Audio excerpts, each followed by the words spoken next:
Welcome to my YouTube channel. আজকে একটি খুব গুরুত্বপূর্ণ ভিডিও তোমাদের সামনে নিয়ে এসেছি। একটা গুরুত্বপূর্ণ টপিক, আজকে টপিক ওয়াইজ ভিডিও নিয়ে এসেছিলাম কথা মতো তোমাদের যে কথা দিয়েছিলাম গত দিনকে, সেই মতো টপিক ওয়াইজ ভিডিও। তো তোমরা ভিডিওটা প্রথম থেকে শেষ পর্যন্ত দেখবে। আমি এটুকু তোমাদের বলতে পারি যে ইউটিউবে তোমরা যত ভিডিওই দেখো না কেন, দেখবে কমপ্লিট কন্টেন্ট খুব কম ভিডিওতে পাবে। তো আমি শুধুমাত্র ভারতের জীবমণ্ডল বা বায়োস্ফিয়ার রিজার্ভ নিয়ে একটা ভিডিও করেছি। ভিডিওটা সম্পূর্ণ ভিডিও, অর্থাৎ এখানে বায়োস্ফিয়ার রিজার্ভ তোমার কমপ্লিট করার পরে আশা করি অন্য কোনো বই বা কোনো কিছু পড়া লাগবে না। যে পিডিএফটা দেওয়া থাকবে সেই পিডিএফটা তুমি আমার গ্রুপে পেয়ে যাবে, হোয়াটসঅ্যাপ গ্রুপের লিঙ্ক আমি অলরেডি ডেসক্রিপশন বক্সে দিয়ে রাখবো। তো চলো শুরু করি। আর এই টপিকটা শুধুমাত্র এসএসসি জিডি বলে না, সেন্ট্রাল গভর্নমেন্টের যে কোনো এক্সাম, ইভেন আমাদের স্টেট গভর্নমেন্টের বিশেষ করে ডব্লিউপি, কেপি, ডব্লিউবিপিএসসি, ডব্লিউবিসিএস যে পরীক্ষায় তোমরা দাও না কেন, সেখানে এই টপিকটা তোমাদের ভীষণভাবে কাজে লাগবে এবং এখান থেকে কোশ্চেন থাকে না এমন কোনো পরীক্ষা তোমরা পাবে না। আমি ভিডিওটা দুটো পার্টে ভাগ করেছি, একটা বায়োস্ফিয়ার রিজার্ভ আর একটা ন্যাশনাল পার্ক। আজকে টোটাল বায়োস্ফিয়ার রিজার্ভটা আমি কমপ্লিট করব, আর ন্যাশনাল পার্কের ভিডিও নেক্সট ক্লাসে তুমি পাবে। চলো দেখো, ফার্স্ট কোশ্চেনটা দেখো, ফার্স্ট যেটা থেকে শুরু করেছি। দেখো, ভারতের জীবমণ্ডল সংরক্ষণ বা বায়োস্ফিয়ার রিজার্ভ এলাকা। দেখো, রিজার্ভ মানে কি আগে জানি আমরা, যে কোনো জায়গাকে যদি কনজার্ভ করে রাখি, অর্থাৎ মানে সংরক্ষণ করে রাখি, সেই জায়গাটাগুলোকেই সাধারণত আমরা রিজার্ভ বলি। এবার দেখো, জীবমণ্ডল সংরক্ষণ, তাহলে জীবমণ্ডল সংরক্ষণ বলতে আমরা কি বুঝি, যে যত মানে আমাদের দেখো জীবমণ্ডল আমরা বায়োস্ফিয়ারের ভিতরে দুটো একে প্রজাতিতে ভাগ করি। একটাকে বলি আমরা ফ্লোরা, আর একটাকে বলি আমরা ফোনা। এই ফ্লোরা হচ্ছে উদ্ভিদ অর্থাৎ যত কোনো বাস্তুতন্ত্রের যদি উদ্ভিদ জগৎটাকে নিয়ে যে বাস্তুতন্ত্র গঠন হয় সেটাকে বলা হয় ফ্লোরা, এবং প্রাণী সকলকে নিয়ে যে বাস্তুতন্ত্র গঠন হয় সেটাকে বলা হয় ফোনা। সেটাতে জলজ প্রাণী হতে পারে, স্থলজ প্রাণী হতে পারে, বা উভচর প্রাণী হতে পারে, যে কোনো প্রাণী হতে পারে না কেন, সমস্ত প্রাণীগুলোকে নিয়ে যে এটা গঠন হয় সেটাকে বলা হয় ফোনা। তাহলে ফ্লোরা আর ফোনা, এই বিষয়টা তোমাদের আশা করি কনসেপ্ট ক্লিয়ার হলো ফ্লোরা আর ফোনার। এবারে দেখো, জীবমণ্ডল সংরক্ষণ এলাকা হলো এমন একটি অঞ্চল যেখানে প্রাকৃতিক সম্পদের সংরক্ষণ, জীববৈচিত্র্য রক্ষা এবং স্থানীয় সম্পদের সাস্টেনেবল ডেভেলপমেন্টের উপর গুরুত্ব দেওয়া। দেখো, এখানে সম্পদের সংরক্ষণ, তারপরে কি বলেছে এখানে, জীববৈচিত্র্য রক্ষা এবং স্থানীয় সম্পদের সাস্টেনেবল ডেভেলপমেন্টের উপর গুরুত্ব। তাহলে জীববৈচিত্র্য রক্ষা, সম্পদের সংরক্ষণ এবং জীববৈচিত্র্য রক্ষা, দুটো বিষয়টা নিশ্চয়ই জানো তোমরা। এবার যেখানে আসবে দেখো, সাস্টেনেবল ডেভেলপমেন্টের উপর গুরুত্ব। সাস্টেনেবল ডেভেলপমেন্ট কি, আগে এই জায়গাটা দেখো, সাস্টেনেবল ডেভেলপমেন্ট খুব গুরুত্বপূর্ণ একটা জায়গা। সাস্টেনেবল ডেভেলপমেন্ট বলতে বোঝাই আমরা যে প্রাকৃতিক সম্পদের বিনষ্ট না করে, অর্থাৎ প্রাকৃতিক সম্পদ যেমন রয়েছে তেমনই থাকবে, সেটাকে ধ্বংস না করে যখন আমাদের কোনো উন্নয়ন ঘটাবো তখন সেটাকে বলবো আমরা সাস্টেনেবল ডেভেলপমেন্ট। বুঝতে পেরেছো, যেটাকে বাংলায় বলা হয় টেকসই উন্নয়ন। ওকে, তবে প্রাকৃতিক সম্পদের কোনো রকম ধ্বংস সাধন না করে যখন আমরা যুগ যুগ ধরে আমাদের সেই সম্পদকে আমরা ইউজ করে যাব বা উন্নয়ন ঘটিয়ে যাব, তখন সেটাকে আমরা বলবো সাস্টেনেবল ডেভেলপমেন্ট। এবার দেখো, ইউনেস্কোর ম্যান অ্যান্ড বায়োস্ফিয়ার রিজার্ভ প্রোগ্রামের অনুযায়ী এই সংরক্ষণ এলাকাগুলি আন্তর্জাতিকভাবে স্বীকৃত। ইউনেস্কো কত সালে গঠন হয়, ইউনেস্কো থেকে পরীক্ষা আসে, ইউনেস্কো 1945-এ গঠন হয়। ইউনেস্কোর কাজ কি দেখো, সারা পৃথিবীর যত এই মানে সম্পদগুলো আছে সেই সব সম্পদগুলোকে রক্ষার দায়িত্ব রয়েছে ইউনেস্কোর।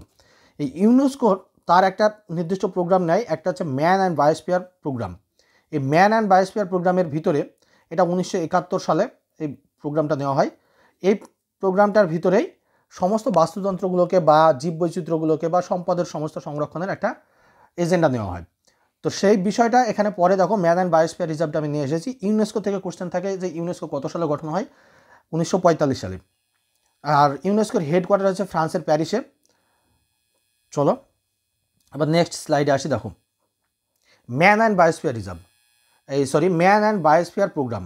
ম্যান অ্যান্ড বায়োস্ফিয়ার প্রোগ্রামটা কি দেখো, মানুষ এবং জীবমণ্ডল, ম্যান মানে কি মানুষ, আর বায়োস্ফিয়ার মানে জীবমণ্ডল। তাহলে মানুষ এবং জীবমণ্ডল কর্মসূচি হলো ইউনেস্কোর একটি উদ্যোগ যা 1971 সালে মানুষ এবং তাদের পরিবেশের মধ্যে সম্পর্ক উন্নত করার জন্য শুরু হয়েছিল। তাহলে কি মানুষ এবং পরিবেশের মধ্যে যে সম্পর্ক বা বন্ডিং, সেই বন্ডিংটাকে তৈরি করার জন্যই ম্যান অ্যান্ড বায়োস্ফিয়ার প্রোগ্রামটাকে তৈরি করা হয়। আমরা যেমন প্রাকৃতিক সম্পদ থেকে প্রচুর কিছু আমরা আহরণ করি, বা আমরা যেগুলো আমাদের প্রয়োজন হয় সেগুলো আমরা প্রাকৃতিক সম্পদ থেকে নিই। আবার আমাদেরকে ওতপ্রোতভাবে সেম একই রকমভাবে উদ্ভিদকুলের বা প্রাণীকুলের, অন্যান্য প্রাণীকুলের আমাদেরকে প্রয়োজন হয়, মানুষকে প্রয়োজন হয়। এই বন্ডিংটা তৈরি করার জন্যই যে প্রোগ্রামটা চালু করা হয়েছিল সেটাকে বলা হয় ম্যান অ্যান্ড বায়োস্ফিয়ার প্রোগ্রাম। 1971 সালে এই প্রোগ্রামটা হয়েছিল, ইউনেস্কোর একটি উদ্যোগ ছিল এটি। সাথে মানুষ তাদের পরিবেশের মধ্যে সম্পর্ক উন্নত করার জন্য শুরু হয়েছিল। এটি মানুষের দেখো জীবিকা বৃদ্ধি, বাস্তুতন্ত্র রক্ষার জন্য প্রাকৃতিক সামাজিক বিজ্ঞানের সমন্বয়ের মাধ্যমে টেকসই উন্নয়ন বলতে সাস্টেনেবল ডেভেলপমেন্ট বললাম, উন্নয়নের একটি বৈজ্ঞানিক ভিত্তি প্রতিষ্ঠার উপরে দৃষ্টি নিবদ্ধ করে। দেখো মানুষের জীবিকা বৃদ্ধি, প্রাকৃতিক সম্পদ থেকে আমরা জীবিকা অর্জন করি। যেমন ধরো আমরা প্রচুর ফরেস্টে যদি শুকনো গাছ পড়ে থাকে, সেই গাছগুলো কি আমরা কেটে বিক্রি করি, তাহলে বিক্রি করলে কি আমাদের ফিনান্সিয়াল দিক থেকে হেল্প হয়। এই যে তারপরে অনেকে কি হয় দেখবে, বিশেষ করে যেমন আমাদের যেটাকে বলি আমরা ঝাড়গ্রাম বলো বা এইসব সমস্ত এরিয়ার যারা আছে, দেখবে ওখানকার শাল পাতা বিক্রি করে, শাল পাতা থেকে ঠোঙা তৈরি করে বা থালা তৈরি করে তারা বিক্রি করে তাদের অর্থকারী ফসল তাদের অর্থ উৎপন্ন করে। তাহলে এই সমস্ত বিষয়গুলোও কিন্তু মানুষের জীবিকা বৃদ্ধির ভিতরে আসে। ওকে, তারপরে দেখো এই কর্মসূচির লক্ষ্য ছিল সামাজিক, সাংস্কৃতিক, পরিবেশগত এবং টেকসই অর্থনৈতিক উন্নয়নের জন্য উদ্ভাবনী পদ্ধতিগুলোকে উৎসাহিত করা। চলো মেন বিষয়, আশা করি যেটুকু আমি এখানে বোঝাতে চাইলাম সেটুকু তোমাদের ক্লিয়ার হলো। ম্যান অ্যান্ড বায়োস্ফিয়ার প্রোগ্রামটা কবে চালু হয়েছিল? 1971 সালে। ম্যান অ্যান্ড বায়োস্ফিয়ারের মেন উদ্দেশ্য কী ছিল? যে বায়োস্ফিয়ারের মেন উদ্দেশ্য ছিল মানুষ এবং জীবমণ্ডলের ভিতরে একটা আন্তঃসম্পর্ক বা নিবিড় সম্পর্ক তৈরি করা, ঠিক আছে, এবং তার সাথে কি সাস্টেনেবল ডেভেলপমেন্ট করা। চলো এবার নেক্সট স্লাইডে আসি। আশা করি এ পর্যন্ত তোমাদের ক্লিয়ার হলো। নেক্সট স্লাইডে দেখো এই একটা জায়গা বায়োস্ফিয়ার রিজার্ভের এখান থেকে কোশ্চেন তোমরা মাস্ট পাবে। আমরা দেখবে বায়োস্ফিয়ার রিজার্ভ যখনই পড়ি না কেন, আগে ফার্স্ট আমাদের একটা কোশ্চেন আসে যে বায়োস্ফিয়ার রিজার্ভ বলতে আমরা কি, যে জায়গাটা বা যেখানে আমরা কোনো একটা বড় দরকার হচ্ছে ফরেস্ট, সেটাকে আমরা যখন সংরক্ষণ করে রাখি বা রিজার্ভ করে রাখি, সেটা ইউনেস্কো দ্বারা তোমার স্বীকৃত হতে পারে বা ইন্ডিয়ান গভর্নমেন্ট দ্বারা স্বীকৃত হতে পারে। ইউনেস্কো দ্বারা স্বীকৃত সেগুলো আন্তর্জাতিক বায়োস্ফিয়ার রিজার্ভ বলা হয়, আর যখন ভারত সরকার দ্বারা সেগুলো ন্যাশনাল বায়োস্ফিয়ার রিজার্ভ হিসেবে ধরা হয়। তো এইরকম যখন যে কোনো বায়োস্ফিয়ার রিজার্ভের ক্ষেত্রে আমরা 3টে জোন দেখতে পাই বায়োস্ফিয়ার রিজার্ভের। বা একটা ফরেস্টে ধরো একটা জঙ্গল আছে, তাহলে জঙ্গলের আমরা 3টে জোন দেখতে পারি। একদম ভিতরের একটা জায়গা, তারপরে তার বাইরের একটা জায়গা, তারপরে একদম বাইরের দিকে জায়গা। এই বিষয়টা এখানে বায়োস্ফিয়ার রিজার্ভের ক্ষেত্রে সংজ্ঞা আকারে দেওয়া আছে। যেমন আমরা দেখো কোর জোন বলছি। কোর জোন কোন জোনটা? এটি হচ্ছে এই দেখো কোর জোন। ধরো এইটা টোটালটা, আমি এই ছবিটার দিকে খেয়াল করো ডান দিকে, এইটা ধরো টোটাল আমার একটা জঙ্গল বা ফরেস্ট বা বায়োস্ফিয়ার রিজার্ভ এরিয়া, ঠিক আছে। তাহলে একদম মাঝে যে জায়গাটা দেখো কোর জোন, এই জায়গাটাকে আমরা কি বলছি দেখো, আমি রেড কালারের করে দিচ্ছি যে জায়গাটা, এটা হচ্ছে কোর জোন। তাহলে এই জায়গাটাকে কি বলছি আমরা? Core zone. কোর জোনে দেখো কি হয়, বলছে এটি সবচেয়ে সুরক্ষিত এলাকা, যেখানে মানুষের প্রবেশ কঠোরভাবে নিয়ন্ত্রিত, এখানে প্রাকৃতিক পরিবেশ অক্ষত থাকে এবং জীববৈচিত্র্য সংরক্ষণের জন্য গবেষণা করা হয়। কোশ্চেন থাকে তোমাদের দেখো, যেখানে মানুষের প্রবেশ কঠোরভাবে নিষিদ্ধ, তাহলে এই জায়গাটা কোনোভাবে মানুষ প্রবেশ করতে পারবে না। কোর জোনে, বায়োস্ফিয়ার হিসাবে কোর জোনে কোনো রকমভাবে মানুষ প্রবেশ করতে পারবে না। এখানে কারা করতে পারে দেখো, এখানে প্রাকৃতিক পরিবেশ অক্ষত থাকে, অর্থাৎ এখানকার যে প্রাকৃতিক পরিবেশ থাকে সেই প্রাকৃতিক পরিবেশ কোনোভাবে ধ্বংস বা নষ্ট করা যাবে না। তারপরে কি দেখো, এবং জীববৈচিত্র্য সংরক্ষণের জন্য গবেষণা করা হয়। তাহলে এই জায়গাটায় যত রকম জীববৈচিত্র্য সংরক্ষণের জন্য গবেষণামূলক কাজগুলো এই কোর জোনে করা হয়। ওকে, কোর জোন জায়গাটা বুঝতে পারলে যে কোনো বায়োস্ফিয়ার হিসাবে সব থেকে ভিতরের একদম ইনার পার্ট যেটাকে বলা হয়, সেই পার্টটাকে বলছি আমরা কোর জোন, যেখানে মানুষের কঠোরভাবে প্রবেশ নিষেধ, এবং এটাকে শুধুমাত্র ইউজ করা হয় কি, যে সংরক্ষণের জন্য বিভিন্ন রকম গবেষণার কাজে অনলি ফর ইউজ করা হয়। ওকে, নেক্সট আসতে দেখো বাফার জোন।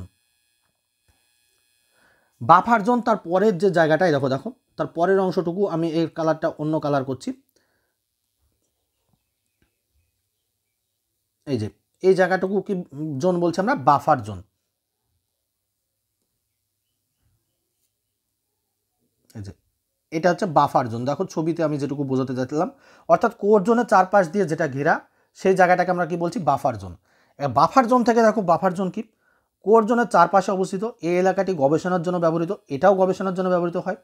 এখানে কি সীমিত আকারে মানুষের কার্যকলাপ চলতে পারে, অর্থাৎ এখানে মানুষজন যেতে পারে, কিন্তু সেটা খুব কম সংখ্যক, মানে হিউজ সংখ্যক যে মানুষজন ওখানে যাবে, ঘুরতে যাবে, এরকম না। এটা ট্যুরিজমের জন্য ব্যবহার করা হয় না, এখানে খুব প্রয়োজনীয় কিছু কাজকাম করানো হয়।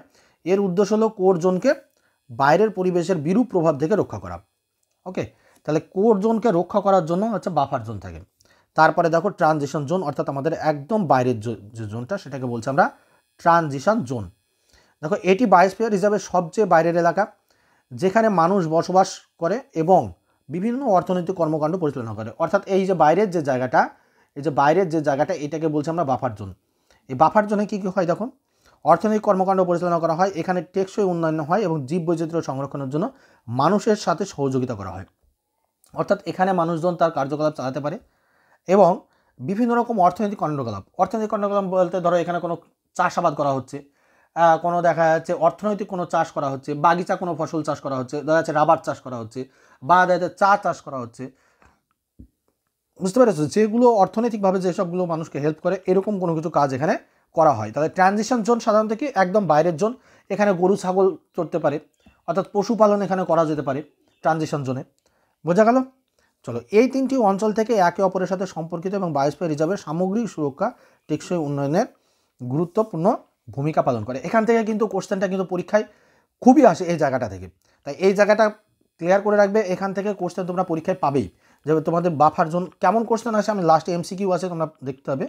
চলো নেক্সট কোশ্চেন আসি, এই নেক্সট স্লাইডে আসি। এবার দেখো, এবার মূল উদ্দেশ্য বলতে এখানে মূল উদ্দেশ্য হচ্ছে বায়োস্ফিয়ারের মূল উদ্দেশ্য। এখানে হচ্ছে বায়োস্ফিয়ারের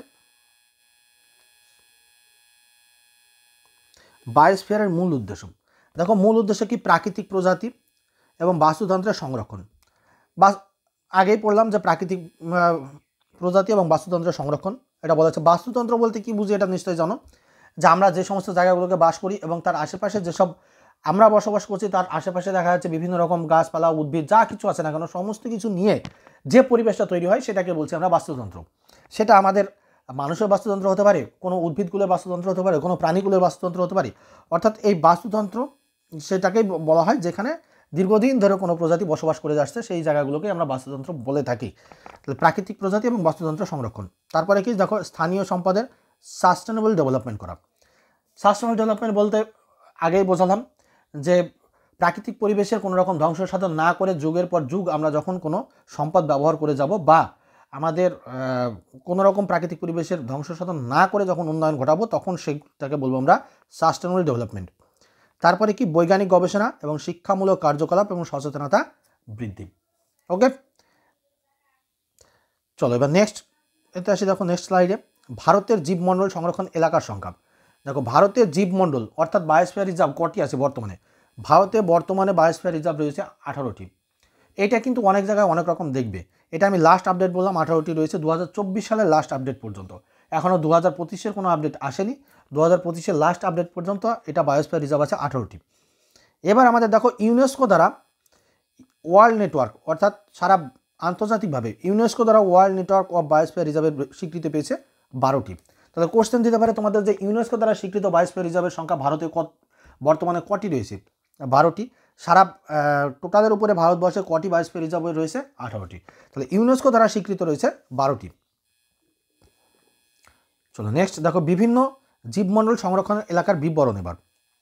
এবার যে 12টা বা 18টা যে আমরা বায়োস্ফিয়ার রিজার্ভটা পড়লাম, এগুলো পরীক্ষায় আমাদের খুব আসে যে এগুলো কোন রাজ্যে অবস্থিত, এটা কিসের জন্য বিখ্যাত, সব থেকে পরীক্ষায় এগুলো বেশি আসে। এক নম্বর ফার্স্ট দেখো Nilgiri biosphere reserve. Nilgiri biosphere reserve প্রথম তামিলনাড়ুতে অবস্থিত। দেখো এটা তামিলনাড়ু, কেরালা, কর্ণাটক, এটা মেনলি হচ্ছে তামিলনাড়ুতে অবস্থিত নীলগিরি বায়োস্ফিয়ার রিজার্ভ। এটা দেখো কত সালে ইউনেস্কো দ্বারা স্বীকৃত পেয়েছে, পরীক্ষায় আসে কিন্তু নীলগিরি পরীক্ষায় আসে, ইউনেস্কো দ্বারা স্বীকৃত পেয়েছে 2000 সালে। ভারতের প্রথম দেখো জীবমণ্ডল সংরক্ষণ এলাকা, তাহলে প্রথম বায়োস্ফিয়ার রিজার্ভ হচ্ছে ভারতের, যদি বলা হয় যে প্রথম বায়োস্ফিয়ার রিজার্ভ কোনটি, তাহলে হবে নীলগিরি বায়োস্ফিয়ার রিজার্ভ। এখানে দেখো শোলা বন এবং উঁচু তৃণভূমি, হাতি, বাঘ প্রভৃতি বিশেষভাবে উল্লেখযোগ্য। এখানে পরীক্ষায় তোমরা এখানে কোশ্চেন পাবে কোনটা, নীলগিরি কোন রাজ্যে অবস্থিত? নীলগিরির নাম কেন নীলগিরি? নীলগিরির নাম এখানে এক ধরনের উদ্ভিদ থাকে যেখানে হচ্ছে ফুল জন্মায়, সেই তার যে ফুলগুলো হয় সাধারণত নীল হয়, যে কারণে এই পাহাড়টাকে দূর থেকে দেখলে নীল মনে হয়। এটা তামিলনাড়ুতে অবস্থিত। কত সালে এটা ইউনেস্কো দ্বারা স্বীকৃত হয়? 2000 সালে। ওকে, চলো নেক্সট কোশ্চেনে আসি। দেখো এই নেক্সট স্লাইডে গালফ অফ মান্নার। দেখো গালফ অফ মান্নার তামিলনাড়ুতে অবস্থিত। ভারতের প্রথম সামুদ্রিক জীবমণ্ডল, তাহলে এটা ভারতের প্রথম সামুদ্রিক। আচ্ছা, গালফ অফ মান্নারটা কোন জায়গায় অবস্থিত একটু দেখে নাও ম্যাপটা। ধরো যদি এই আমার ভারতের ম্যাপ হয়, ঠিক আছে, ভারতের আমি সাউথ ইন্ডিয়া সাউথ সাইডে মাপ করলাম, তামিলনাড়ু এরকম জায়গায়, আর এইরকম জায়গায় ধরো আমাদের শ্রীলঙ্কা আছে। তাহলে এইখান থেকে শ্রীলঙ্কায় যে কানেকশানের যে জায়গাটা, এইখানে থাকে আমাদের গালফ অফ মান্নার, অর্থাৎ মান্নার উপসাগর। এইখানে থাকে আমাদের মান্নার উপসাগর। এরকম জায়গায় থাকে আমাদের মান্নার উপসাগর তামিলনাড়ু। এই মান্নার উপসাগর গালফ অফ মান্নার, এখান থেকে এর যে কানেকশানের যে জায়গাটা, এই জায়গাটাতে যে সংরক্ষণ, দেখো সামুদ্রিক জীবমণ্ডল সংরক্ষণ এলাকা, এটাকে বলছি আমরা গালফ অফ মান্নার। এটা স্বীকৃত পেয়েছে 2001 সালে। এখানে কি কি দেখো, প্রবাল প্রাচীর, সামুদ্রিক উদ্ভিদ, প্রাণী বৈচিত্র্য অত্যন্ত সমৃদ্ধ এই জায়গাটায়। ওকে, আচ্ছা এইখানে আরেকটা কোশ্চেন, আমি রিলেটেড কোশ্চেন যেহেতু এটা পড়াতে গিয়ে পেলাম সেটা বলি। এই ভারতবর্ষের সাথে যে শ্রীলঙ্কার যে কানেকশানের যে সেতুটা রয়েছে, সেই সেতুটার নাম কি? সেই সেতুটার নাম হচ্ছে রাম সেতু। ঠিক আছে, রাম সেতু, আবার এটা আদম সেতু বলা হয়, আদম সেতু। ঠিক আছে, রাম সেতু, আদম সেতু, গালফ অফ মান্নার, যা কিছু বলো না কেন সব এখানেই আছে। আর একটা এখানে তাকে পক প্রণালী, এই সবগুলোই কিন্তু এই ভারত আর শ্রীলঙ্কার মাঝে যে তামিলনাড়ুর নিচে যে জায়গাটা সেখানে কিন্তু রয়েছে। ওকে, চলো নেক্সট কোশ্চেনে আসি। নেক্সট স্লাইডে সুন্দরবন। সুন্দরবন অবস্থান পশ্চিমবঙ্গ। সুন্দরবন বিশ্বের বৃহত্তম ম্যানগ্রোভ বন। আর দেখো এখানে সব থেকে বেশি রয়্যাল বেঙ্গল টাইগার পাওয়া যায়, সারা বিশ্বের একমাত্র জায়গা যেখানে রয়্যাল বেঙ্গল টাইগার পাওয়া যায়। আর 2001 সালে স্বীকৃত সুন্দরবন। ওকে, সুন্দরবন থেকে আরও যেগুলো করানো হয়েছে দেখবে আমার আগের স্লাইডে যেসব ভিডিওগুলো করানো আছে ওখানে দেখতে হবে তুমি। চলো নেক্সটে আসি নন্দা দেবী। নন্দা দেবী পরীক্ষায় খুব পড়ে। কোন রাজ্যে অবস্থিত? উত্তরাখণ্ড। নন্দা দেবী উচ্চ পার্বত্য অঞ্চল, বিরল উদ্ভিদ এবং প্রাণীর আবাস। নন্দা দেবী জাতীয় উদ্যান এলাকার অন্তর্ভুক্ত 2004 সালে ইউনেস্কো দ্বারা স্বীকৃত হয়েছে। দেখো এই নন্দা দেবী কবে স্বীকৃত হয়েছে এটা পরীক্ষায় পড়বে না, আমি কিন্তু কোন জায়গাগুলো পড়বে সেটা তোমাদের বলে দিচ্ছি। এই নন্দা দেবী কোথায় অবস্থিত এটা পড়বে, কিন্তু নন্দা দেবী ইউনেস্কো দ্বারা স্বীকৃত আসবে না। ইউনেস্কো দ্বারা স্বীকৃত আসবে যেমন সুন্দরবন, নীলগিরি, এইসবগুলো পরীক্ষায় আসবে। 5 নম্বর দেখো নকরেক, পরীক্ষায় খুব আসে। নকরেক কোন রাজ্যে অবস্থিত? মেঘালয়। এখানে রেড পান্ডা পাওয়া যায়, ভারতের এখানে রেড পান্ডা পাওয়া যায়। যদি বলা হয় যে কোন এতে রেড পান্ডা পাওয়া যায়, আর বিভিন্ন রকম ঔষধ পাওয়া যায়, ঔষধি পাওয়া যায়। ওকে, তারপরে নেক্সট কোশ্চেন দেখো পাঁচমারি। পাঁচমারি হচ্ছে মধ্যপ্রদেশ। দেখো শালবন, মধ্যপ্রদেশে জানো যে শাল ফরেস্ট দেখা যায়, শালবন দেখা যায়, বিভিন্ন উপজাতির বাস। এই মধ্যপ্রদেশে এখানে গোন্ড উপজাতি দেখা যায়, গোন্ড উপজাতি যেটা ভারতের সবথেকে বৃহত্তম উপজাতি। তাছাড়া আমাদের সাঁওতাল আছে, তারপরে তোমার গোল, ভিল, বিভিন্ন রকম উপজাতি এখানে দেখা যায়। তবে সবথেকে বেশি উপজাতি যেটা দেখা যায় সেটা হচ্ছে গোন্ড উপজাতি। 2009 সালে স্বীকৃত পেয়েছে। তারপরে সিমলিপাল উড়িষ্যায় অবস্থিত। এখানে দেখো বাঘ, হাতি এবং প্রাচীন উদ্ভিদের জন্য প্রসিদ্ধ। সবথেকে বেশি এখানে বাঘ আর হাতি পাওয়া যায়, এখানে প্রচুর বাঘ হাতি দেখা যায় উড়িষ্যাতে। 2009 সালে স্বীকৃত এটা। তারপর আচান কামার দেখো অমরকণ্টক। আচান কামার আর সঙ্গে এই কথাটা মনে রাখবে, অমরকণ্টক হচ্ছে ছত্তিশগড়, মধ্যপ্রদেশ বর্ডারে লাগোয়া, সেই জন্য ছত্তিশগড় মধ্যপ্রদেশ বোর্ড দেওয়া থাকে। নদীর উৎস এবং জীববৈচিত্র্য উপজাতি সম্প্রদায়ের জন্য গুরুত্বপূর্ণ। 2012 সালে এটা স্বীকৃত পেয়েছে ইউনেস্কো দ্বারা। গ্রেট নিকোবর, আন্দামান এবং নিকোবর দ্বীপপুঞ্জে অবস্থিত। আন্দামান এবং গ্রেট নিকোবর, আন্দামান নিকোবর জানো, আর গ্রেট নিকোবর আমরা এই গ্রেট নিকোবর আরও কিছু আমরা আন্দামানিজ, শম্পেন, সেন্টিনেলিজ এই সমস্ত উপজাতি দেখতে পাই। আর রেন ফরেস্ট বলতে যেখানে প্রচুর পরিমাণে বৃষ্টিপাত হয় সেই জায়গাগুলোকে বলা হয় রেন ফরেস্ট উদ্ভিদ দেখা যায়। যেমন আমাদের তোমার আন্দামান এবং নিকোবরে এখানে রেন ফরেস্ট দেখা যায়। রেন ফরেস্ট সারা বিশ্বের যেমন জন্য বিখ্যাত, যেমন হচ্ছে ব্রাজিলের অ্যামাজন অববাহিকায় রেন ফরেস্ট দেখতে পাই। রেন ফরেস্ট কথাটা কেন যুক্ত দেখো, এখানে সব থেকে বেশি প্রচুর পরিমাণে বৃষ্টিপাত হয়, চিরহরিত বৃষ্টিপাত, যে কারণে প্রচুর পরিমাণে বৃষ্টিপাত হওয়ার ফলে এখানে চিরহরিত উদ্ভিদ জন্মায়। মানে দেখো, যেখানে বেশি বৃষ্টিপাত হবে সেখানে তো সাধারণত গাছপালা বেশি জন্মাবেই। তো এই কারণে এই গ্রেট নিকোবরে প্রচুর উদ্ভিদ জন্মায়। সেই ফরেস্টটাকে, ওই কারণে সেই ফরেস্টটাকে বলা হয় রেন ফরেস্ট। এটা সামুদ্রিক উপকূলীয় বাস্তুতন্ত্র। ওকে, 2013 সালে এটা ইউনেস্কো দ্বারা স্বীকৃত পেয়েছে। আগাস্তামালাই, দেখো আগাস্তামালাই কোথায় অবস্থিত? কেরল, তামিলনাড়ু। কেরল এবং তামিলনাড়ুতে দুটোর পাশাপাশি জায়গাতে আগাস্তামালাই দেখো পশ্চিমঘাট অঞ্চলের উচ্চ প্রান্ত এবং ঔষধি উদ্ভিদের বৈচিত্র্যময় 2016 সালে। আচ্ছা, এইটা হচ্ছে আমাদের পশ্চিমঘাট পর্বত। আমাদের পশ্চিমঘাট আর পূর্বঘাট পর্বত, আবার আমি যদি ধরো ম্যাপ আঁকি,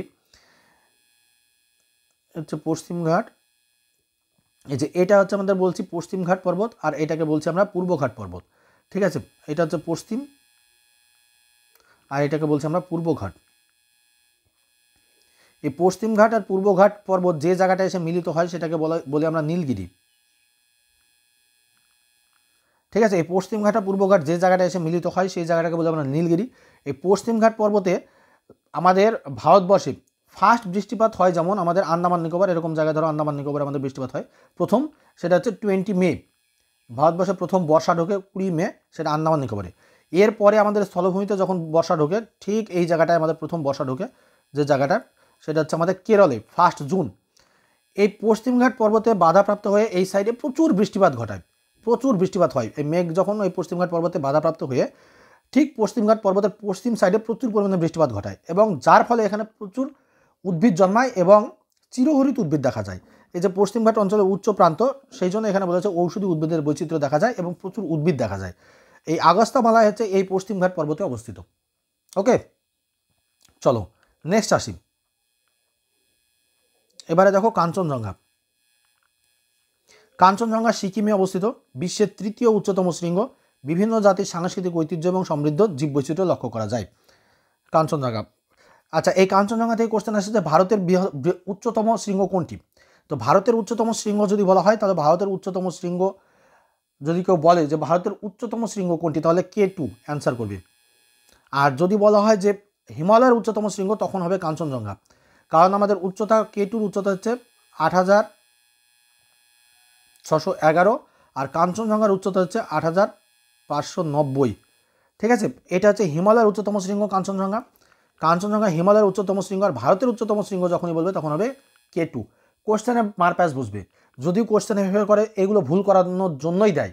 তোমাকে কোশ্চেন দেবে, বিশেষ করে WPKP পরীক্ষার ক্ষেত্রে এগুলো দেয়, যে তোমাকে কোশ্চেন দিলে ভেবে যে হিমালয়ের উচ্চতম শৃঙ্গ কোনটা, তাহলে হিমালয়ের উচ্চতম শৃঙ্গ অবশ্যই কাঞ্চনজঙ্ঘা করে ভারতের।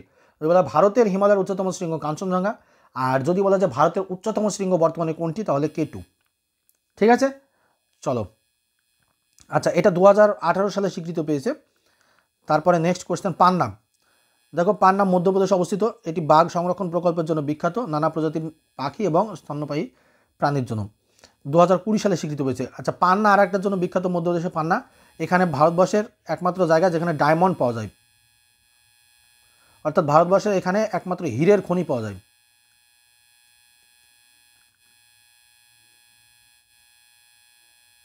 হীরের খনি যদি বলা হয় যে ভারতবর্ষের কোথায় হীরের খনি পাওয়া যায়, মধ্যপ্রদেশের পান্না। নেক্সট দেখো, অন্য জীবমণ্ডল সংরক্ষণ এলাকার ভিতরে যেগুলো আমরা পরীক্ষায় যেগুলো আসে, ডিব্রু সাইখয় আসামে অবস্থিত। ডিব্রু সাইখয় কিন্তু খুব আসে পরীক্ষায়, যে কোন রাজ্যে অবস্থিত, আসামে। দেহাং দিবাং অরুণাচল প্রদেশের, দিবাং কথাটার সঙ্গে জানবে, দিবাং কথাটা যেখানেই থাকবে অরুণাচল প্রদেশ করে আসবে। Cold dessert Himachal Pradesh. দেখো, কোল্ড ডেজার্ট, নিশ্চয় এটা কোল্ড ডেজার্ট বলতে কি বুঝি আমরা, যে ঠান্ডা যে ডেজার্ট আর কি, সেটা হচ্ছে হিমাচল প্রদেশে থাকবে একমাত্র। আর শেষালাম, এর আগের পরীক্ষায় এসেছিল, শেষালাম অন্ধ্রপ্রদেশে অবস্থিত। SSC GD-তে এসেছিল শেষালাম। ওকে, তাহলে এই 4টে পরীক্ষায় আর সঙ্গে আরও থাকবে এগুলো, এই 4টে। এরপরে এখানে জীবমণ্ডল এবং জাতীয় উদ্যান বা ন্যাশনাল পার্ক, এটাকে বলছি আমরা ন্যাশনাল পার্ক। এই ন্যাশনাল পার্ক নেক্সট দিন যখন ক্লাস করাবো, তখন এই ন্যাশনাল জীবমণ্ডলের সাথে ন্যাশনাল পার্কের ডিফারেন্সটা আরও ভালো ক্লিয়ার হবে। আমি তাও বলে দিচ্ছি এখানে। দেখো, বৈশিষ্ট্যর দিক থেকে পার্থক্য, উদ্দেশ্য, আকার এবং মানব ক্রিয়াকলাপ। উদাহরণ দেখো, বৈশিষ্ট্য কি, জীবমণ্ডল সংরক্ষণ এলাকা। জীবমণ্ডল সংরক্ষণ তোমার কী বলে জীবমণ্ডল সংরক্ষণ এলাকা জাতীয় উদ্যান। দেখো উদ্দেশ্য কি, সংরক্ষণ প্লাস টেকসই ব্যবহার। টেকসই ব্যবহার কি, সাস্টেনেবল ব্যবহার। আর কঠোর সংরক্ষণ, ন্যাশনাল পার্ক হচ্ছে কঠোর সংরক্ষণ। আমাদের এটা কিছু কিছু ক্ষেত্রে মানুষ ব্যবহার করতে পারে বায়োস্ফিয়ার, কিন্তু ন্যাশনাল পার্কের ক্ষেত্রে কোনোভাবে ইউজ করা যায় না, মানে মানুষের কঠোরভাবে নিষেধ থাকে। আকার কি, এটা বড়, অনেক বড় থাকে বায়োস্ফিয়ার রিজার্ভ, এটা তুলনামূলকভাবে ছোট থাকে।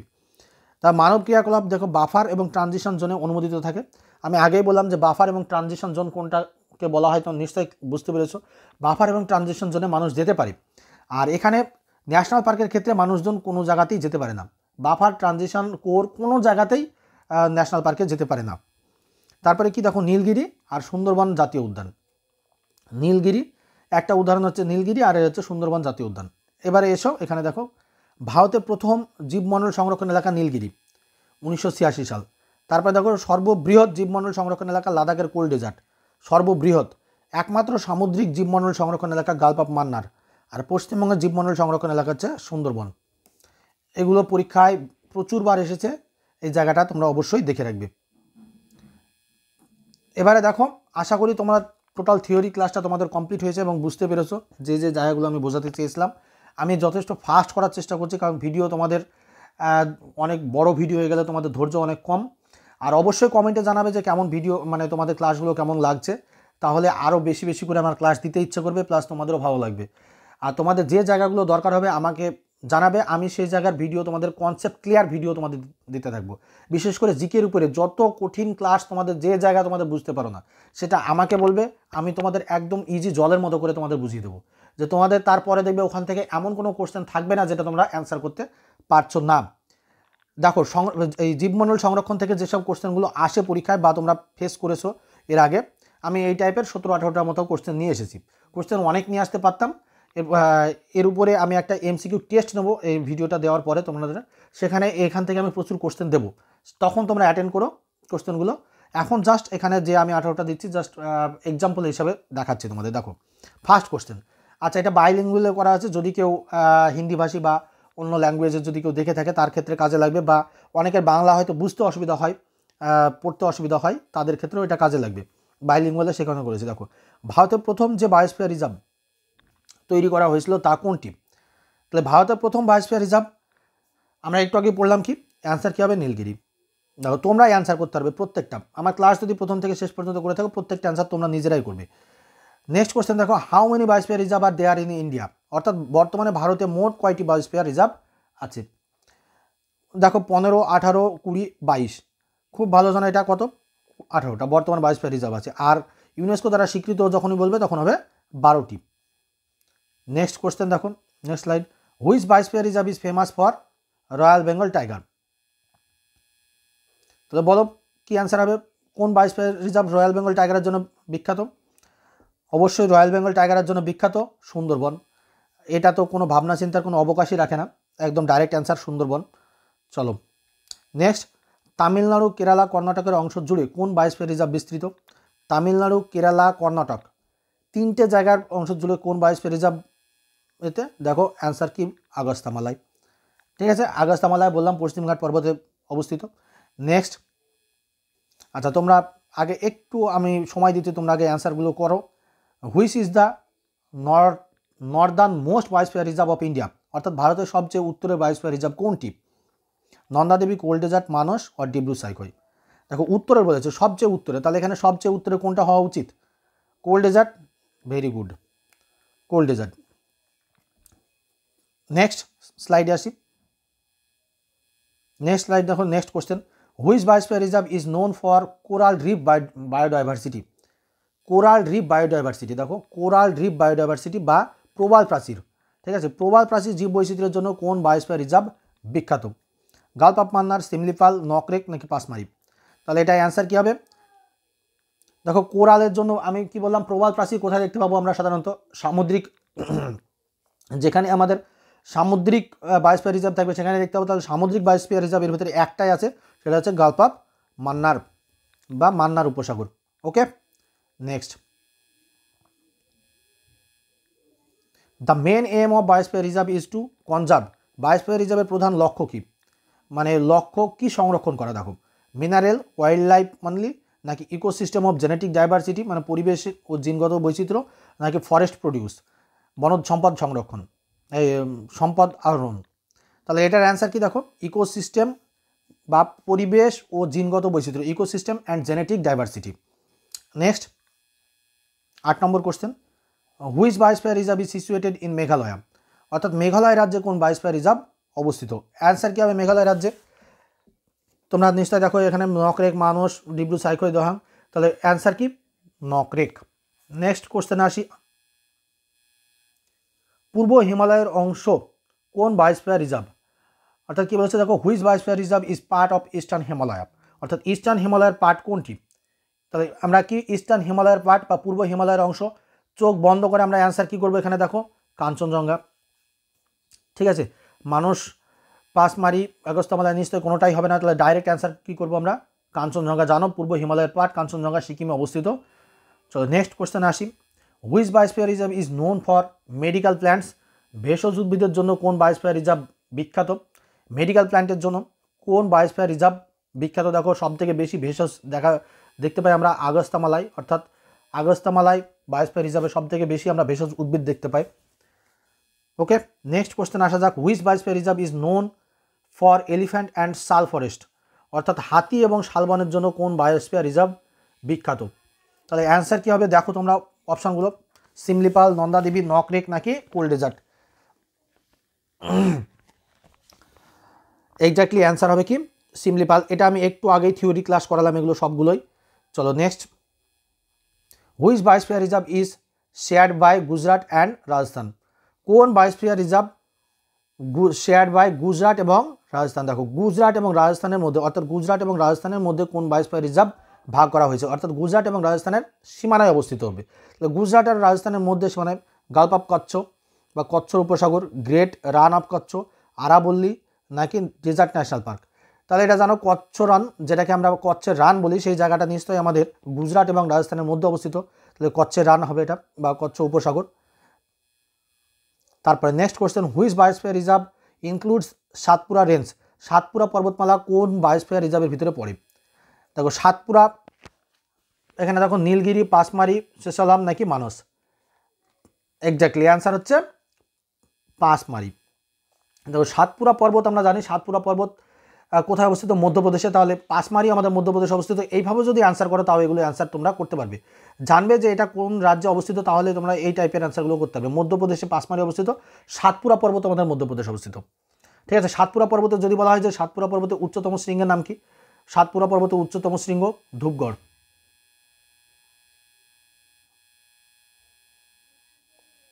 Dhupgarh. Core zone, core zone of biosphere reserve is for, অর্থাৎ বায়োস্ফিয়ার রিজার্ভে কোর জোন ব্যবহৃত হয়, বায়োস্ফিয়ার রিজার্ভে কোর জোন ব্যবহৃত হয়, ট্যুরিজম, হিউম্যান সেটেলমেন্ট, নাকি স্ট্রিক্ট প্রোটেকশন অফ রিসার্চ, নাকি এগ্রিকালচার। বলো এটা সবার উত্তর করা উচিত, কারণ এত ভালোভাবে আমি এটা পড়ালাম। তাহলে অ্যান্সার কি এটা, স্ট্রিক্ট প্রোটেকশন অ্যান্ড রিসার্চ, অর্থাৎ কঠোর সুরক্ষা এবং গবেষণার জন্য যে জায়গাটা ইউজ করা হয় সেটাকে বলা হয় বায়োস্ফিয়ার রিজার্ভের কোর জোন। নেক্সট 15 নম্বর কোশ্চেন, নিম্নলিখিত কোনটি বায়োস্ফিয়ার রিজার্ভ নয় বলেছি। দেখো কোনটি বায়োস্ফিয়ার রিজার্ভ নয়, ডিব্রু সাইখোই, মানস, জিম করবেট, নাকি সুন্দরবন। Exactly Jim Corbett. দেখো জিম করবেট হচ্ছে আমাদের ন্যাশনাল পার্ক, ভারতবর্ষের প্রথম ন্যাশনাল পার্ক।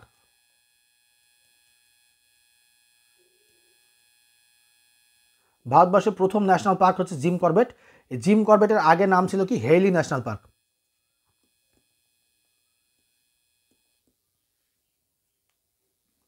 ঠিক করে লিখে দিই, তাহলে এটা তোমাদের কাজে লাগবে।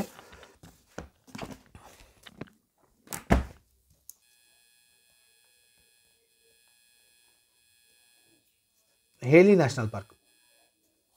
ঠিক আছে, হেইলি বা হেলি, অনেক জায়গায় থাকে ডবল এল ওয়াই, হ্যালি, যেটাই দেখো না H A double L Y, দেখবে যেটাই দেখো না কেন হেইলি, হ্যালি যেটাই থাকে না কেন সেটাই। ওর পূর্ব নাম ছিল হচ্ছে হেলি ন্যাশনাল পার্ক, জিম করবেটের পূর্ব নাম হচ্ছে হেলি ন্যাশনাল পার্ক। ওর ওকে, চলো এবার নেক্সট কোশ্চেনে আসি।